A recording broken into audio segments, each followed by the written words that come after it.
What's up, everyone? I'm back, and today we have a new addition to the fleet. It's not that noisy, Scion.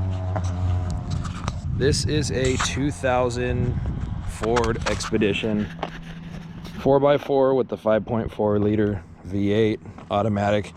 It's XLT, so it's it's like the base model essentially, but it does have leather and some nice other additions, so it'll be a good daily driver. The everything on it runs good. I mean, everything works. The front driver and passenger seat need new leather cushions on the seat portion, and then there's some paint issues on the roof, a little bit of rust, nothing big, just surface rust. So I'm gonna go through this, but first project we got to do on it, when I bought it, the guy told me it was leaking a little bit of coolant, and it sure is. So I'm gonna go ahead and get it in the driveway and see where we're at. I'm assuming it's the water pump coming from the weep hole. That's what he told me. So I already got a water pump, so we'll go ahead and get that replaced. Alrighty guys, now it might not seem like much, but I get excited about these. I mean, I know it's an old car, but I really like the Ford modular platform. When I worked for Ford and when I was going to Ford school, I cut my teeth on these modulars. I've had, how many? About 6 different Mustangs. I've built countless modular engines, different compression ratios, different heads, different cams, you name it. And I really like the platform. I mean, the Chevy LS platform is an insanely good platform too. I really dig it. I mean, I had a Silverado SS with the LQ9 and I loved it, but I always seem to come back to the Ford modular platform. It's, you know, fairly, I mean, it's a really efficient engine. I mean, compared to today's standards, they don't, you know, stack up to like the EcoBoost or anything. But I mean, back when these were made, you know, this was a great way to, you know, move a heavy SUV along. And they're not that hard to work on once you figure them out. And they called them modular because everything pretty much, you know, is modular. You can use it elsewhere. Like these cylinder heads, this is the 5.4, so this is the larger of the 2 engines, but these cylinder heads are interchangeable. This thing, like this cylinder head will go over here if you take a couple plugs out of the front of the head and move them around. Like literally they're interchangeable.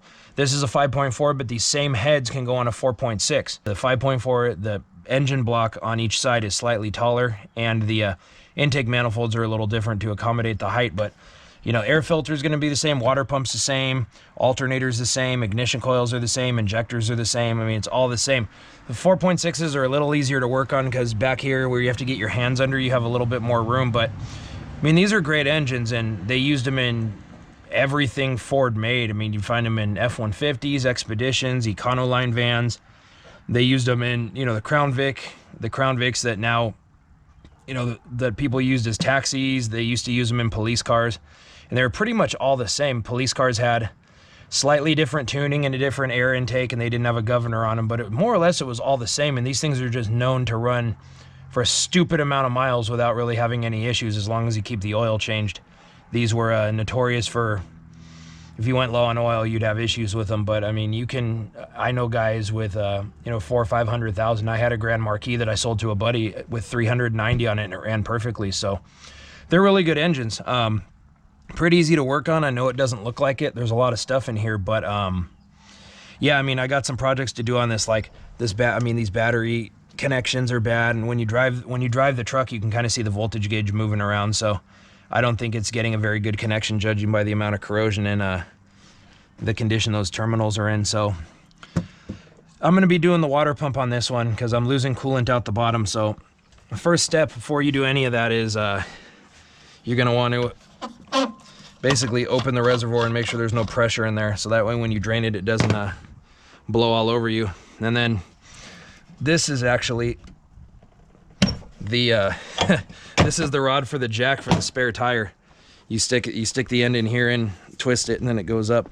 So I'm gonna go ahead and get my gloves on and get started on this, and I'll document it so you guys can follow along. All right, we're under the truck, and one of the first things you'll notice is there's a skid plate here, and the 4x4 versions of these Expeditions and some of the F-150s got these skid plates. So just to help protect front of the motor from road debris and stuff. So I'm gonna go ahead and I'm not gonna bore you by taking all these bolts out on the video, so I'm going to take them out and I'll come back with you. You can see we have much more access in here now, and you can see the coolant dripping down right there, coming down the front of the engine. So the only thing above that is the water pump and then the thermostat housing. So what I'm going to have to do is get up there and see if the thermostat housing is leaking. So now we can see that there actually is active leaking. We can go up top. Yeah, I'm gonna mention the 4x4 ones are kind of a pain in the butt to work on when you're down here. Like, there's the oil filter, so they're not exactly the most convenient. I figured I'd mention that.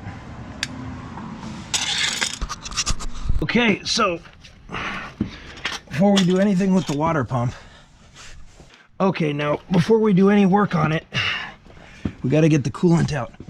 So what I'm gonna do is, I have this pan, basically just stick the coolant hose into the pan and catch it all, because definitely don't want it going down the storm drain.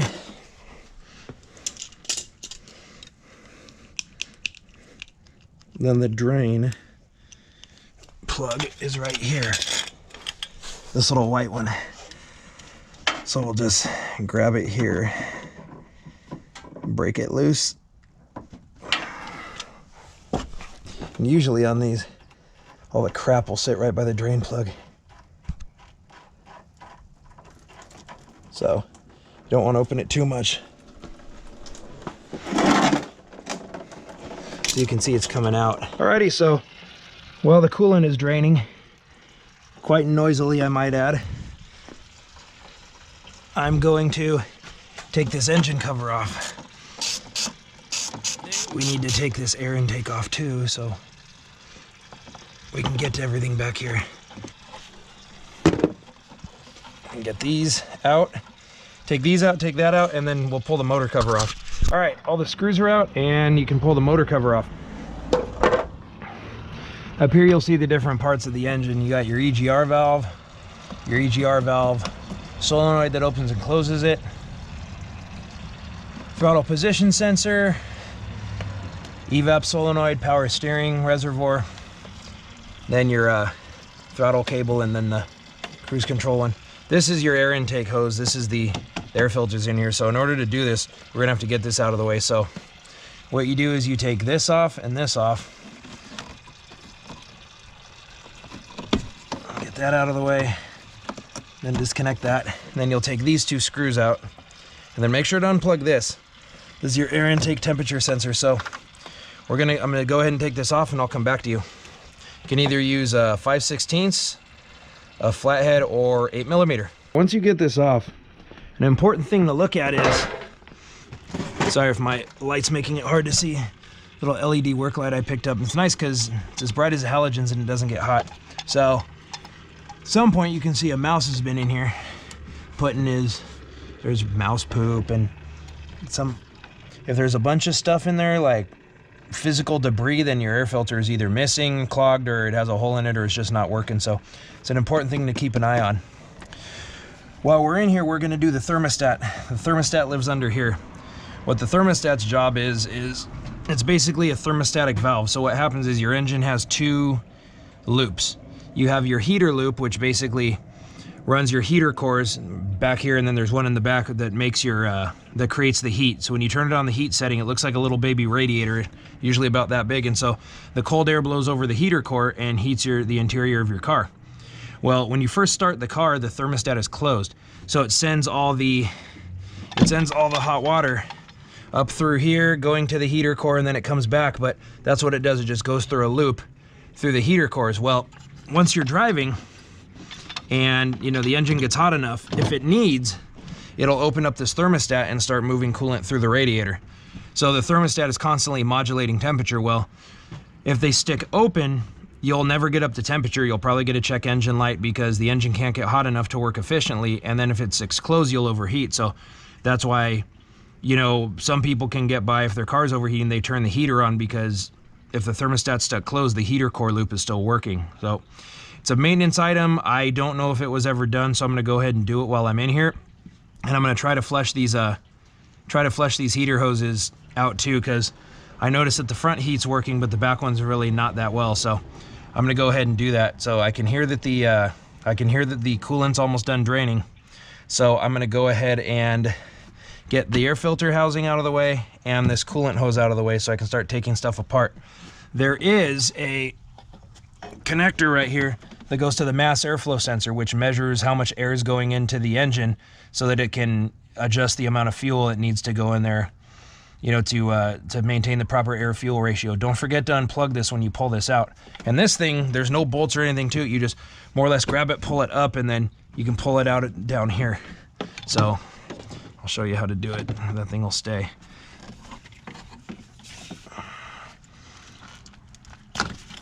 So get that, and then I usually come down here. See, it was barely even on. You can see the housing's all cracked. So that's probably why I've been getting dust through. These clamps are kind of a pain in the butt, so. But what you do with the housing is you just grab it and then pull up.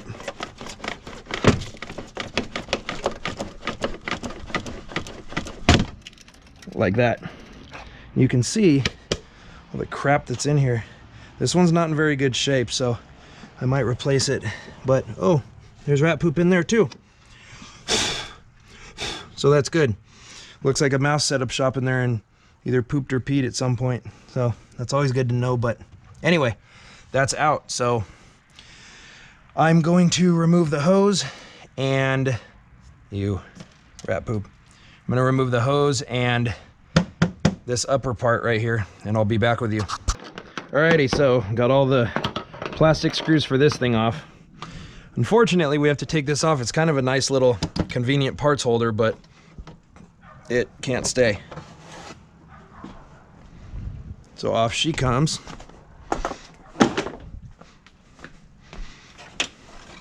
See what we got.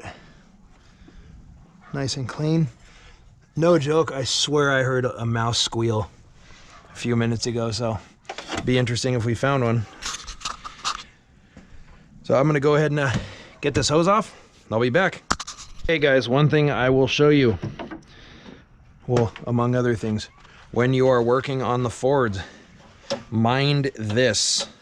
This is not fun when it grabs man parts. So same with the Super Duties, the Excursions, the F-150s, all of them have it. So what I normally do is a piece of foams from, I use it as a kneeling pad when I'm pulling weeds or whatever, or working in the garage doing brakes or something. So I usually just put it over it, push down, and then it stays.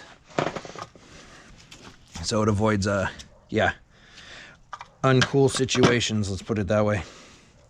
But anyway, go ahead and put the cap back on loosely. Coolant's still draining out a little bit. So what we got to do next is get this fan out of the way. Now there's a special fan clutch tool that you can get from AutoZone or O'Reilly or wherever you get your parts from. Come on. And it actually lets you take it off, because what'll happen on this truck is, if you see, you can't, the fan clutch doesn't let you spin the hub of the fan. None of them do. That's how the fan clutch works. So if you just spin this, you'll be here all day. So what you have to do is you get a special tool that'll grab onto this, let you unscrew it. On this truck, same with the F-150s, you can't take, well, I haven't found a way to take the fan shroud off while the fan is still on. So I'm gonna go get my special tool and I'll show you guys how to use it. Okay, it's a good idea to wear gloves when you do this, but as you can see,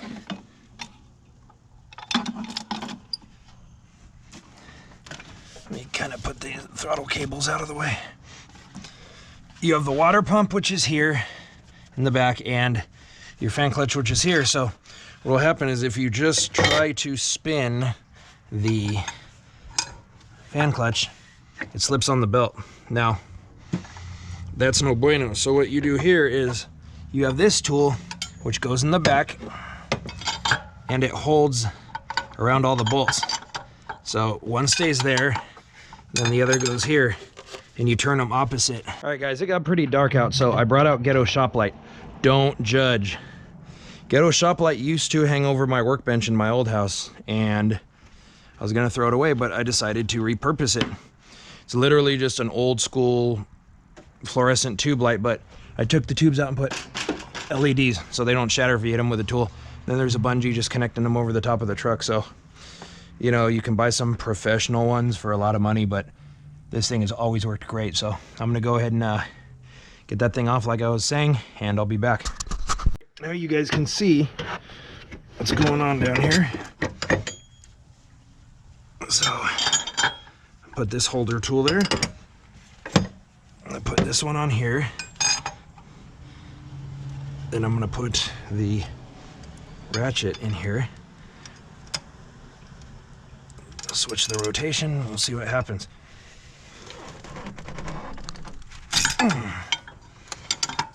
Okay.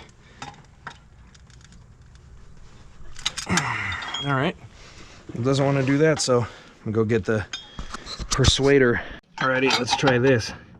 Now I have the big pipe wrench.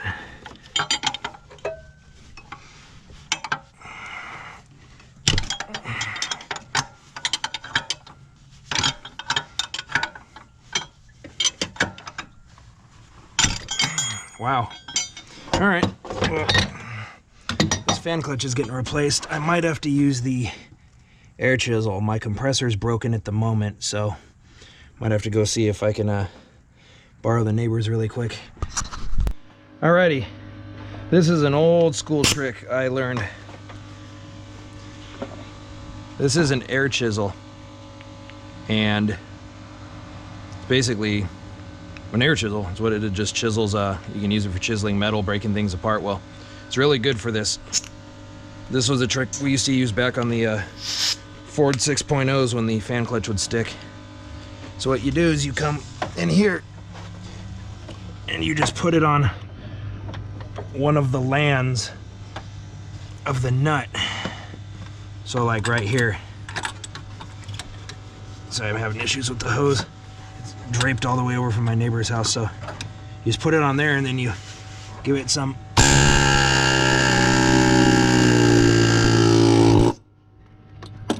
it's like an impact for nuts that you can't get off. Looks like someone already did it to put it on, so I'm gonna go ahead and change this fan clutch out while I'm doing all this just because I'm in here. But yeah, that's an old school trick. You can use it to put it back on, but I usually just use the wrenches and I put anti-seize on the hub so that it won't seize when if you ever need to change it again. So that's it. I'm gonna go thank the neighbor and put his air hose back. Okay, now that that's done, you got to be really careful unscrewing this. Like when you can see like 5 threads, you want to be really careful, because what'll happen is if you're not, the fan will actually fall forward and hit the radiator. And as you can see, this one's almost 3 inches thick. This is the radiator they did with the 5.4 and the tow package. So this is the really good radiator to have, but they're super expensive if you break them. So basically what you want to do is kind of hold the blades as you unscrew them. Like, don't just spin it off, because kind of an ask me how I know situation. I've replaced a couple of them just because I was careless. Especially if you have one of the older F-150s with the metal blades, they'll go right through the side of the aluminum radiator and not even think twice about it. So, okay. So we got that out of the way. So what we're gonna do is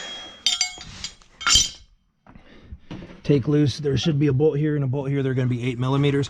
So we're gonna loosen them, push the shroud forward, and then lift the shroud and the fan together at one piece. So, or at the same time. So I'm gonna take this guy off and this guy off, and I'll be right back.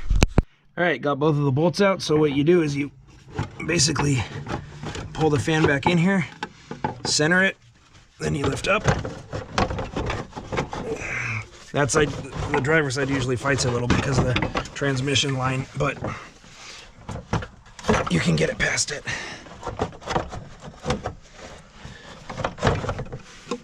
So take this out the top, because that's what'll destroy your radiator. Place it aside, and then get the shroud out of the way.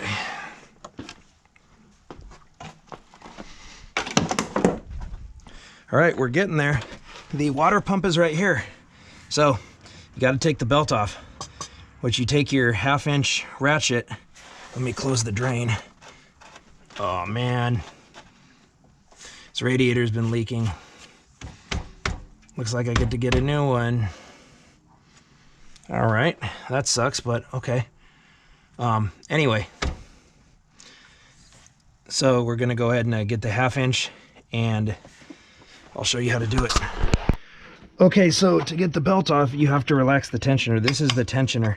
So what you do is this thing has a spring in it, and it keeps tension on the belt so that the belt will stay tight and not skip. So we're gonna push it down. So what you do is you put the ratchet in the square, push down, and then pull it off the alternator, and then it'll let it come all the way up. And you take that out, and then you can pull the belt off. Now this one's kind of glazed, so I'm gonna go ahead and replace it while I'm in here. No sense in not doing it. Do it once and be done. So yeah, water pump is right here. We are back, and we're gonna change the radiator since it is all crusty and is leaking. What I gotta do first is take these 2 bolts out. It will be a 10 millimeter.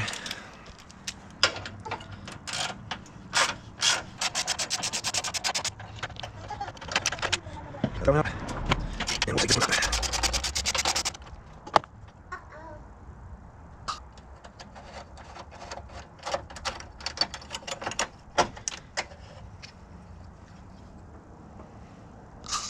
Okay, now that they're out, the radiator can move. So what we got to do is take this off and this off. These are the transmission cooler lines. This thing has a transmission cooler built into the side of the radiator to help remove some of the heat from the transmission and put it into the coolant stream. So the normal way the coolant flows is it comes from this end, flows across, and then comes down here and returns back to the engine. So this is actually the cool side of the radiator. So this is why the fluid cooler is over here. Okay, so we're gonna take this clamp off for the line going to the degas bottle. And this car has a degas bottle. Some of them will have the cap on the side of the radiator or on the top, but this one has a degas bottle, so there's no cap on the radiator. So what I normally do is I take the, I put a pan underneath here at the bottom so any transmission fluid will spill into that. Now, this actually has an auxiliary transmission cooler in the front. You can't see it right now, so that's why the fluid comes from the transmission, goes up, goes through this cooler, and then goes to the secondary one. So this thing's almost out. So I'm gonna go ahead and loosen this clamp and then take these 2 cooler lines off and get them out of the way, and I'll be back. All right, now the lower hose is off. So we're gonna take these transmission cooler hoses off.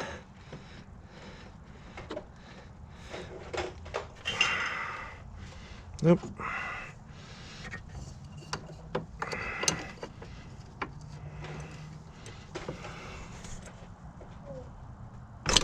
There we go.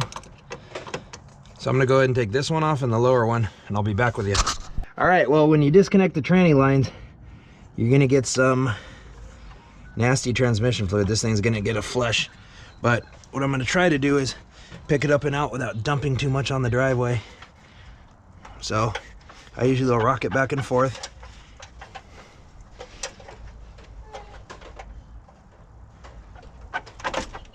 That one's up. That one's up.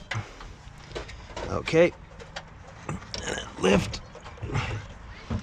And get her out if she doesn't catch on anything.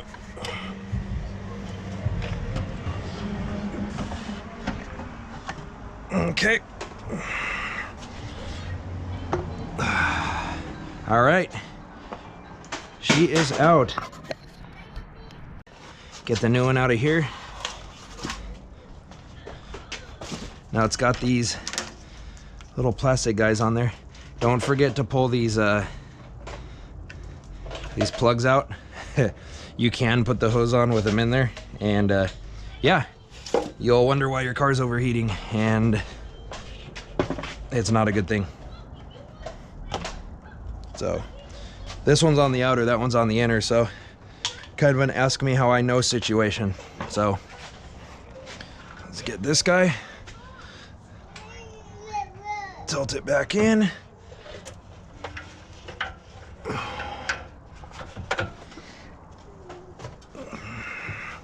Get the cooler line out of the way.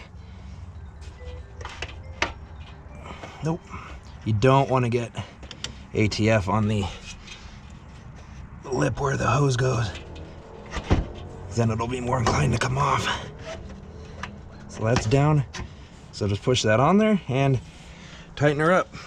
That side's already in, so I'm gonna go ahead and get the brackets, set it on, and we can go from there. Okay, well, the radiator is in. I gotta take this hose clamp off and hook this up and tighten the transmission line. We're back, and there's actually some daylight today, so see if we can get some stuff done. We left off, I put the radiator in, and now we're gonna try to get this water pump out. The water pump's hiding behind this pulley. It's right down in here, so we gotta get these screws out first, or those bolts, I'm sorry. So we're gonna use the impact, and we'll get a 10 millimeter. Okay, we got our 10 mil, and we got to be real careful with this, because if we take it out and back it too far out, it's going to smack the radiator. So yeah, that one's out.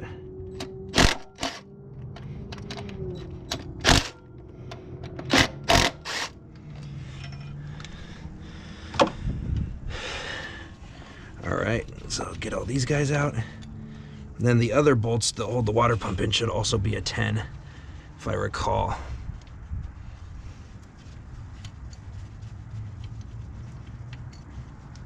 There's one here, one here, one here, and one on the underside. All right, so what I'm gonna do is I'm gonna crack them loose with the regular ratchet. And then because they're pretty long, I'm gonna unscrew them with the electric ratchet.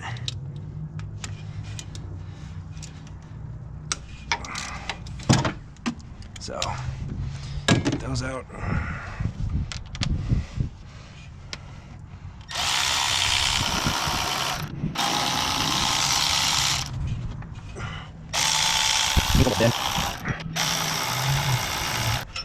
You can usually get a screwdriver wedge down in here, but since the alternator's in place in the little area where you wedge the screwdriver isn't accessible, I'm just gonna tap this guy with a hammer gently.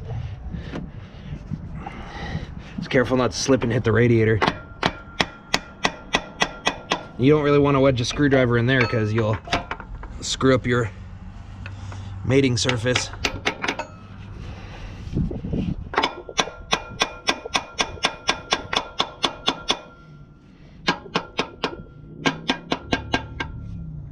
So just go in a circle, tapping this thing around the pulley, and it will come out. Man, it just wants to hit the radiator. So I'm gonna keep tapping in a circle and get it out. When I do, I'll come back to you. All right, now the water pump is out, and you can see it's all gross and corroded around this little freeze plug, so it's been leaking from there for a while. So this guy's out. While this is out, I'm gonna go ahead and disconnect the hose going to the heater core, and we're gonna flush some water through it. So let me get that set up. All right, now what I did is I disconnected the hose right here. This is the hose going to the heater cores. So I'm gonna try to flush it out. It'll come out the center right here if there's any debris in there. So I want to try to get anything that's in here out, because it's, you know, the heater core's got a bunch of crap in it. So I have it routed here to my hose, so I'm gonna go ahead and turn it on and see what happens. As you can see, it's coming out. I'm catching it in that pan down there, but want to make sure that there's no crap in the heater core.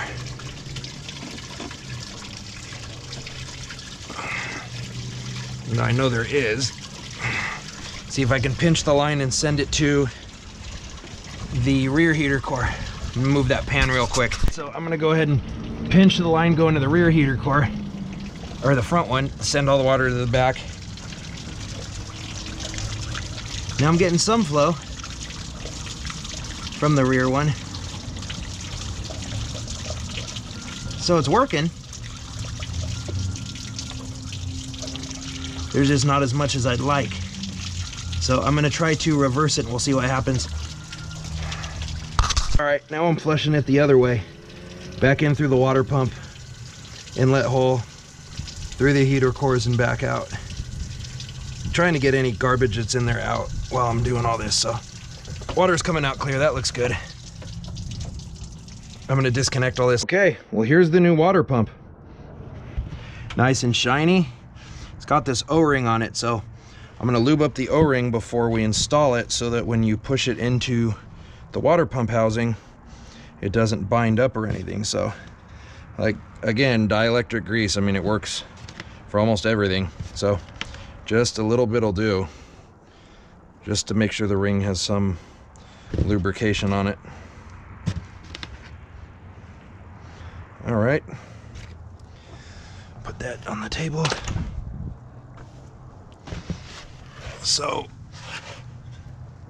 this part should be mounted down, the part with the little freeze plug, just like the other one. And then this hole right here is a weep hole. So what it's supposed to do is when the bearing, the seal in here goes bad, water's supposed to come out of that and tell you. So, but it didn't in the other one. This freeze plug at the bottom was leaking. So same thing, but what you want to do is just kind of line it up and just give it a good push.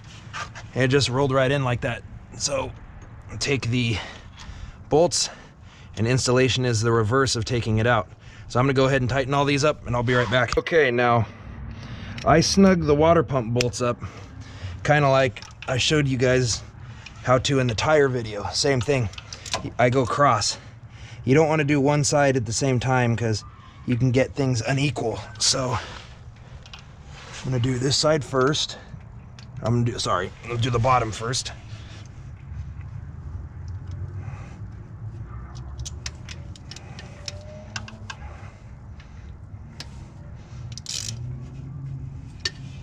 Then the top, then the passenger,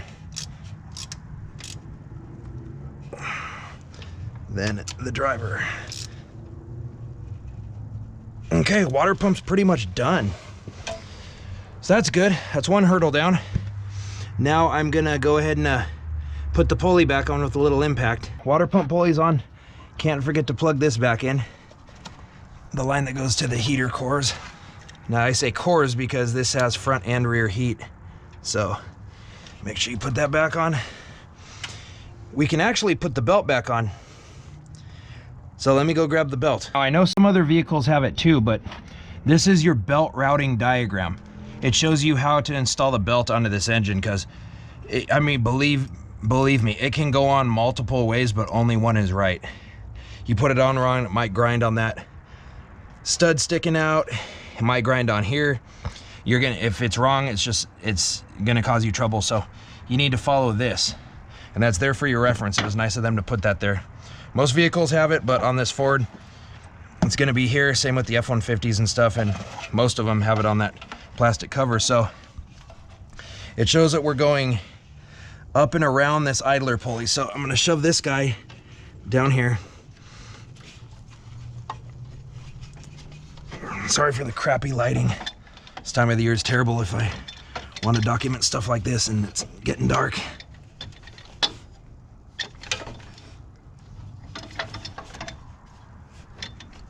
Okay, so it's showing it goes around the AC compressor. Then it comes up around this one and hits the alternator. Well, I'm gonna leave the alternator till last because it's easiest to get to. So we're gonna run it down around the pulley to the crankshaft pulley. Then it shows it coming up to the water pump and then down to the power steering.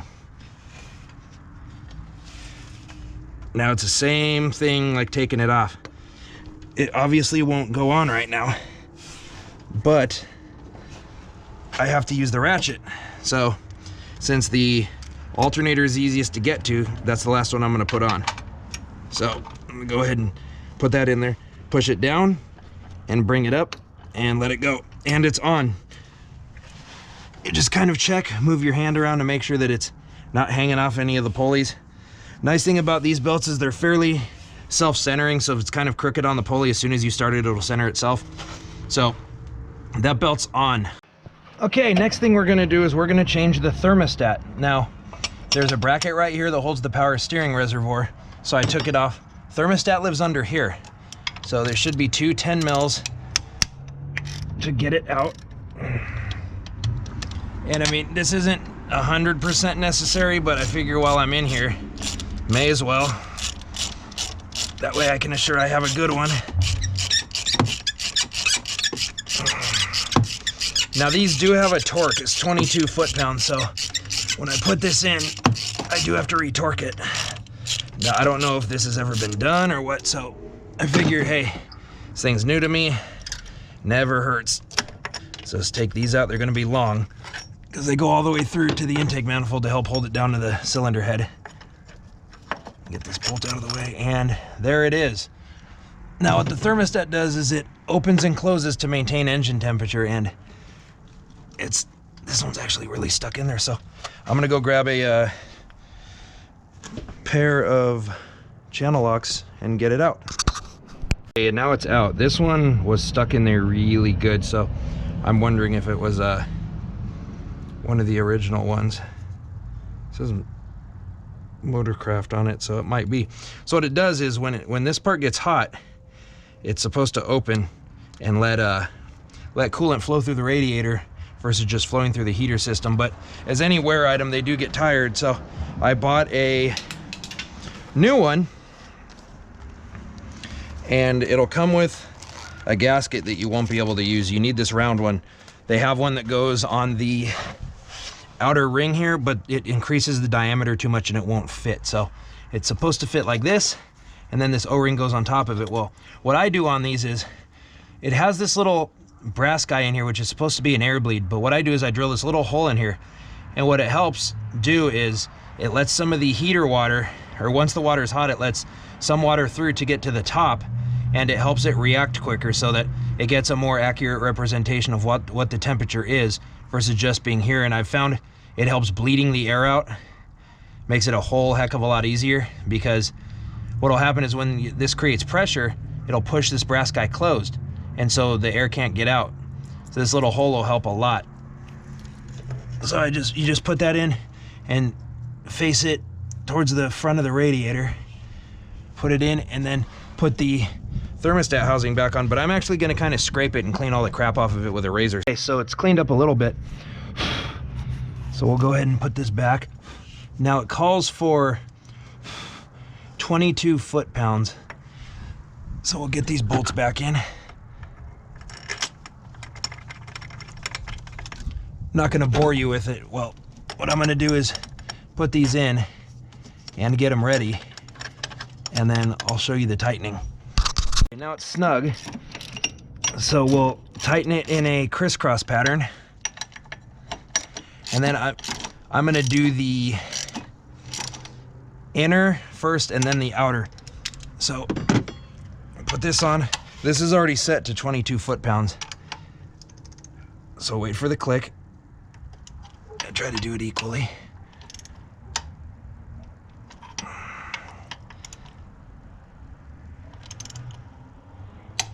Click. And that's actually not the wrench clicking. That is. So that's what it sounds like. Alrighty, so new thermostat's in. I'm gonna go ahead and start putting the fan back on. We'll do the radiator hose last. Alrighty, like I told you guys, I got a new fan clutch. This one's all buggered up, and it's one of those things, when you're in here, may as well do it. What the fan clutch does is it controls how hard the fan's running when your engine's working.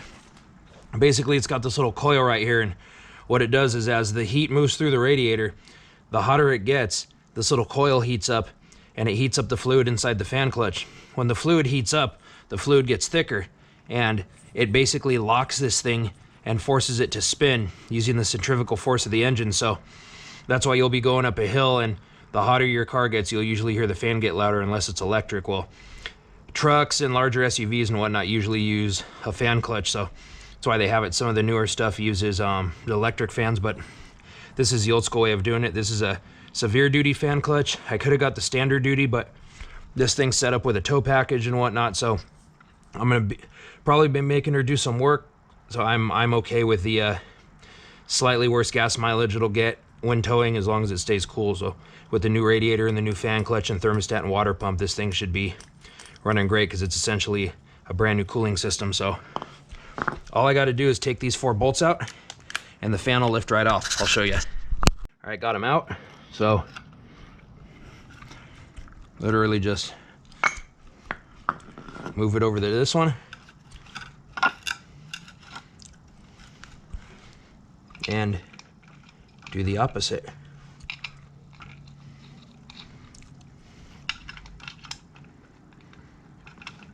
Now it might be the original fan clutch, but I'm gonna go ahead and put some anti-seize on the inside of this so when I put it back together it doesn't fight me as much if I ever have to take it off again.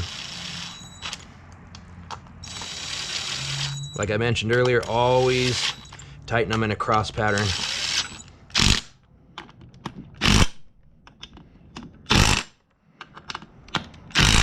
Okay, that's that. You want to pay attention to which way the fan came off so you don't put it on backwards. Otherwise it won't cool as well, if not at all.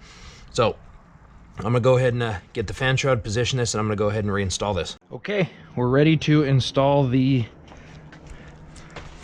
fan. So put it like that. The fan shroud has a sticker on it, so that goes up so you can read it. So I'm gonna try to hold on to this blade while this goes in here.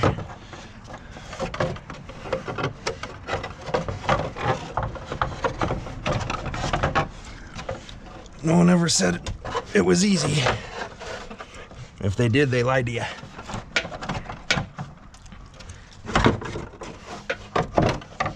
Okay, I'll lower it in. Gonna get the fan centered. Let's see what we got going on down there. All right, we're hitting the transmission cooler line. So let me see if I can get this over to the side a little bit. There we go. There's notches on the bottom, so you gotta make sure you get them in. Let me start this real slow. Come on, where's the threads?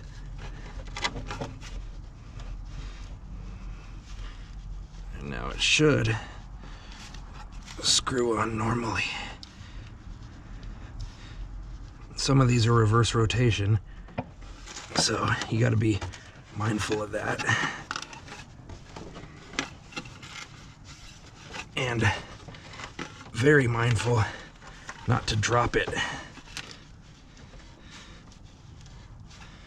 You can spin the fan as a whole, or you can spin the hub, which I'm doing. Okay. That side's in. And that side's in. Show you what I'm doing. Okay. So you can, sorry guys. So you can see it's screwing on. So it'll come to a point when it stops, then I'll use the same tool to put it on than I did to take it off. So let me get them.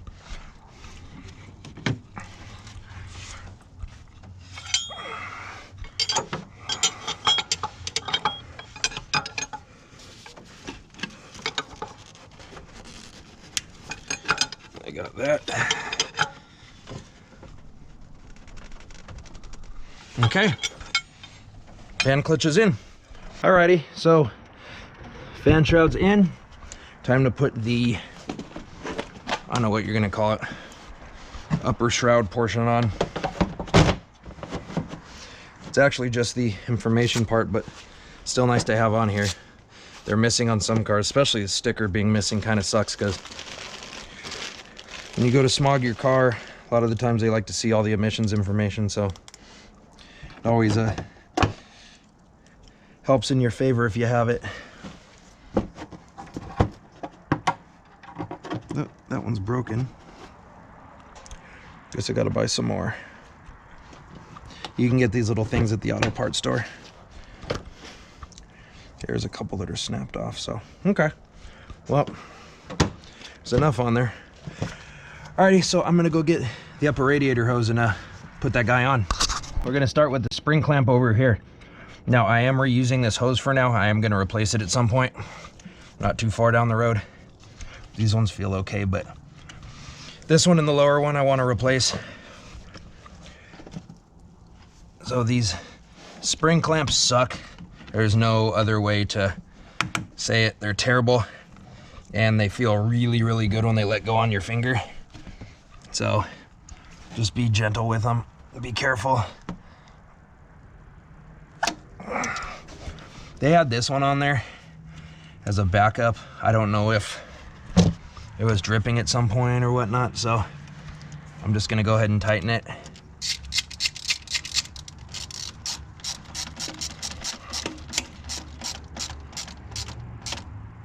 And then this one is just standard hose clamp.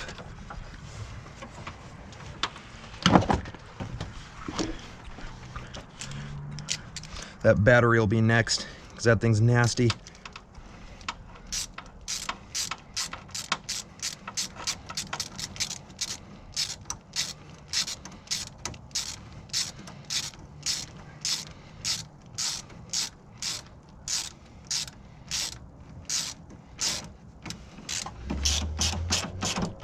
Okay, nice and tight.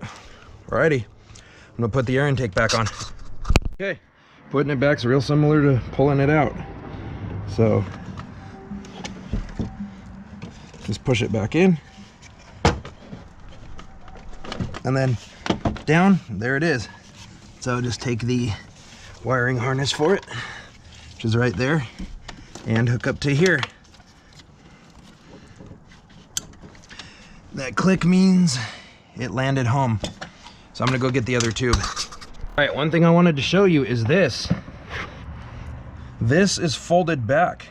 Somebody shoved this on and didn't pay attention to this, and it got caught. So the whole time it's been sucking dirt from around this lip, and it's been getting air past this lip versus going through the mass airflow meter. So it's showing funky readings to the engine, so the engine doesn't know that doesn't know how much air is actually going in because of this leak. So probably going to replace this intake at some point, so that'll be another video. But make sure when you have stuff apart to inspect everything that's going back on, because that's not good. So I just wanted to show you that. I'm gonna go ahead and pop this guy back on. So as you can see, putting the damaged part on first, if it'll let me. And then rotating it.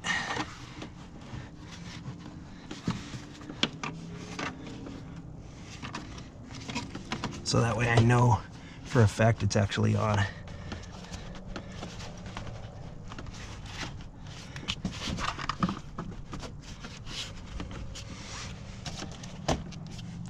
There we go. So I'm gonna tighten that, and plug these in. It's easy as this. That's from the valve cover. This one's from the idle air control valve.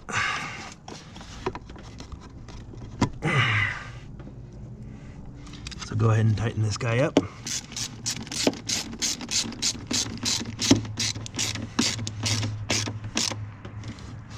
Plug this in and tighten this guy up. And that part's in.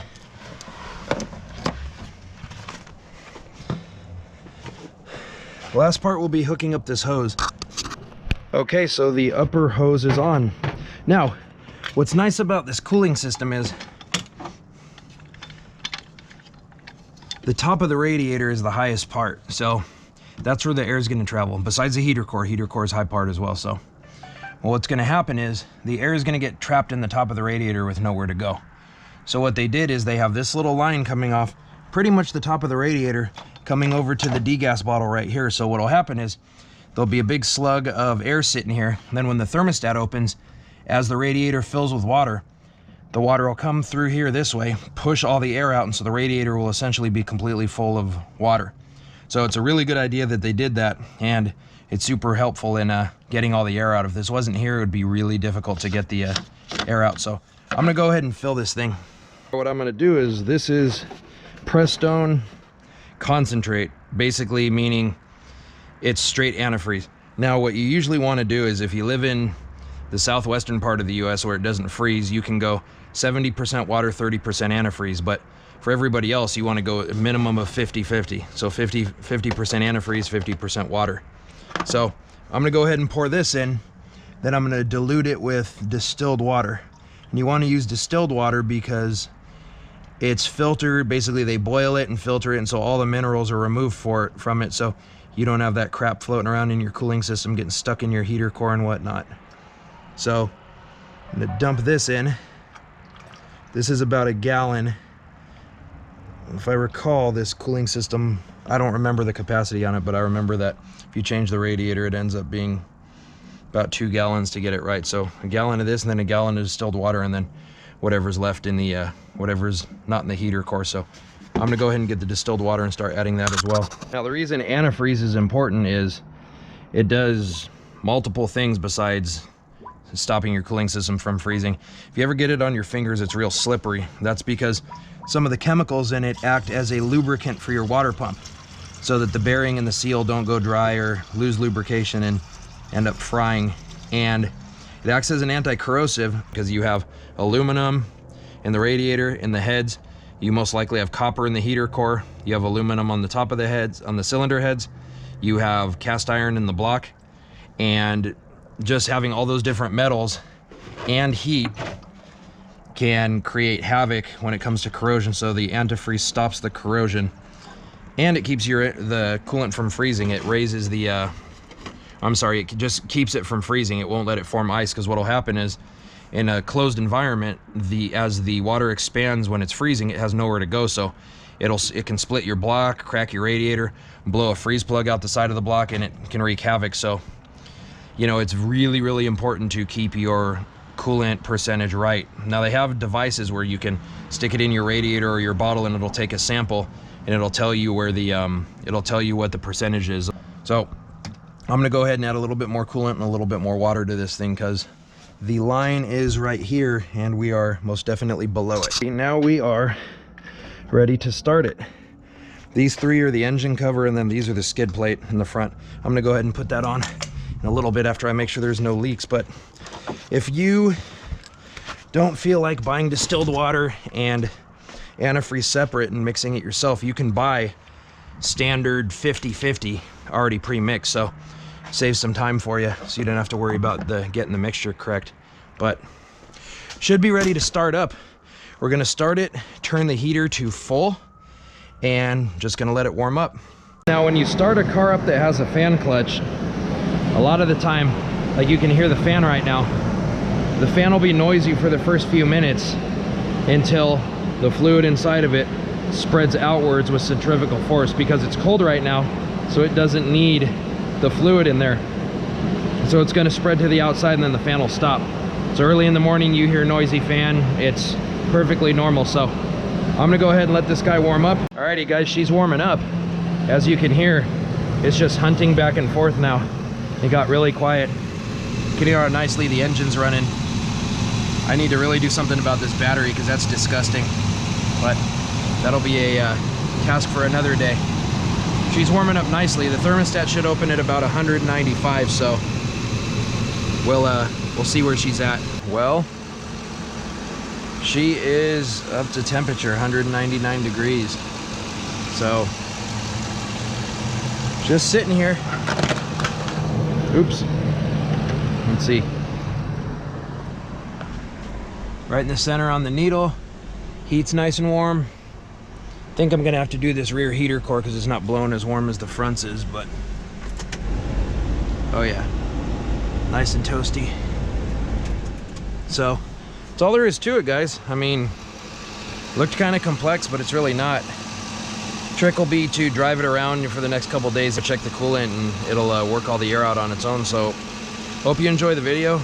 Like I always say, if there's something you want to see, let me know. I'll try to do it, but there's going to be a lot more projects I'm going to do on this thing. So hopefully you guys enjoy them, and see you then. All right.